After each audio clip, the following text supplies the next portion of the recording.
Well, could I interest Sir or Madam in some custard with their gears? Look at that. Not a lot in there as it happened. Well, look at that colour. Anyway, I'm going to get this gearbox probably totally gutted now, because it's not too difficult to get everything out and have a good look at everything properly. So that's what I'll do. And I can't remember the name off the top of my head now, but someone made the comment about the gearbox main shaft, which I really thought was going to be very hard to get or replace, being available at Hitchcock's, and sure enough it is. So I've ordered a new one. So that'll probably arrive, if not tomorrow, within the next couple of days. And a few of the bits I've ordered, like the stud and the nut for that timing chain adjuster, new gasket for the timing cover, various other little bits. So that gives me time to get this lot out the gearbox and have a good look at it, and make sure everything's in order, and then it can go back together with the new main shaft and perhaps any other little bits and pieces it might need while we're in there. Possibly a gearbox sprocket oil seal, I'll check that. I'll get the inner primary case off as well, and try and turn that crank seal over if it's in good enough condition, or if not, I'll get a new one and fit it. Get everything that I've got access to in tip-top order while I can. So next off, if we get those gears and shafts out of there, clean everything up and have a good look at everything. So that's where we'll be heading next. Well, I haven't got much further. I've got the main shaft out there, and the lay shaft and one lay shaft gear. These gears, which hopefully you can see there, I'll get some light on them, bear with me. That pair at the top, that's actually one piece, and that's the what we call the main shaft sliding gear, and that's supposed to literally just sort of slide off there now, and all the other gears should come out, but it's coming to there and it's getting stuck. So something has obviously got burred or worn out of shape or something, so I'm going to have to do combat with that next to try and get that out. So I won't be able to say much about what is wrong with that until hopefully I get it out, if and when I do, and then we can have a look at it and see why it was sticking. But looks like the best plan is to go through everything in this gearbox and have a look at the old lot and just make sure everything is up to standard. So I shall commence battle with that next, and hopefully we'll be able to come back to it and see how I've got on not too far off in the future. I've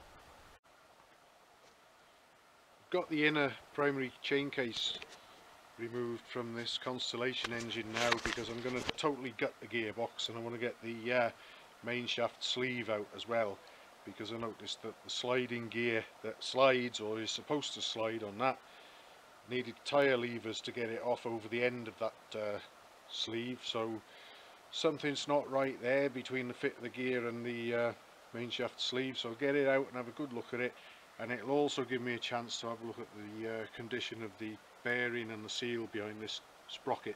But I think we just got to it in time anyway. Looking at that, there's a locking screw that's supposed to stop this unscrewing, is waggling around quite a bit there, so good chance to get that apart and deal with that as well. So we'll be totally gutting the gearbox, and we'll have a look at all the individual components and see what, if anything, may need dealing with or replacing soon, I guess. I've just got that so-called gearbox sprocket nut lock screw out, and look at that. It's a good old self-tapper. No wonder it was waggling and wobbling around in the sprocket there. So try and get the correct thing to go in there as well would be nice, really, wouldn't it? Look at that. First class bodgery.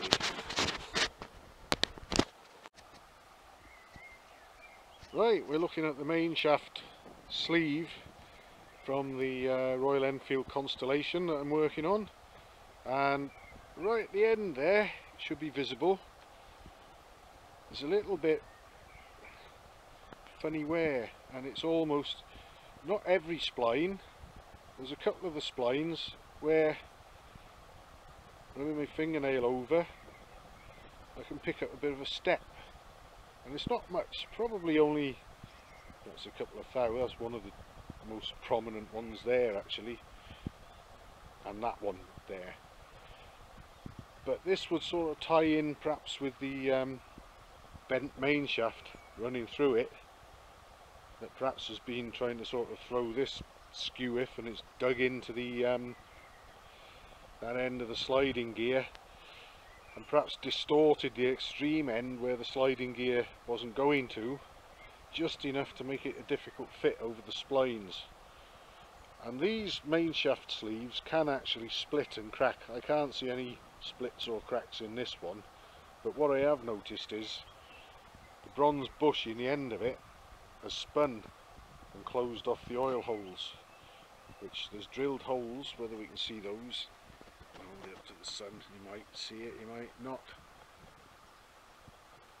There's oil holes, corresponding oil holes in the bush, which are supposed to line up with those two sets of holes there, and obviously they're not anymore because that has also spun in the main shaft sleeve, which has probably been forced round again by the bent main shaft. So we need to take a careful look at a few of these components and make sure they're either salvageable or fit for further use, or whether they need to go in the bin.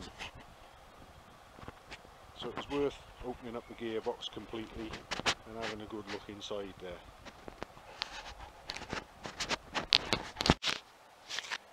Right, I've got that gearbox main shaft sleeve set up in the lathe, and I've given it, I feel hard pressed to call it a light grind. It's more of an intense polish, but anyway, minimal contact with a very fine disc to polish it up a little bit, and the sliding gear slides on and off freely again now, so that's good.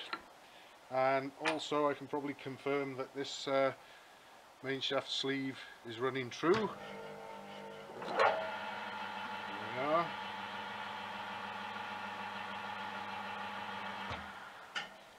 So next I'll get that bush out of there and reset it so that the oil holes line up, and press it back in.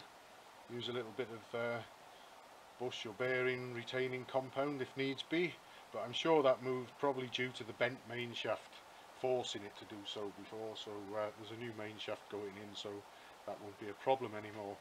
So I'll get that bush moved next, and the main shaft sleeve I think can go back in the gearbox and carry on doing what it's been doing for the past however many years, although I think it's done very little in recent years, to be honest. But anyway, nothing wrong with that now, quite happy to put that back in.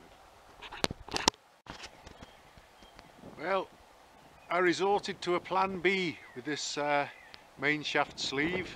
The bush was actually quite firmly in place, and it would have been very difficult to get it moving without destroying it.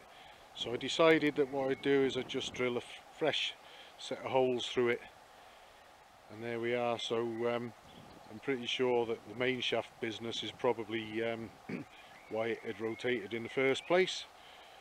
So that's all lined up now for getting oil through the holes and onto the main shaft properly, and I'm pretty happy with the fit of the sliding gear on there, as I've already said now, since I gave it a very light grind and polish. So that's good to go again, I reckon. Right, well, I've just checked the gearbox main bearing, and that spins nice and freely and smoothly with no play or roughness, so that can stay.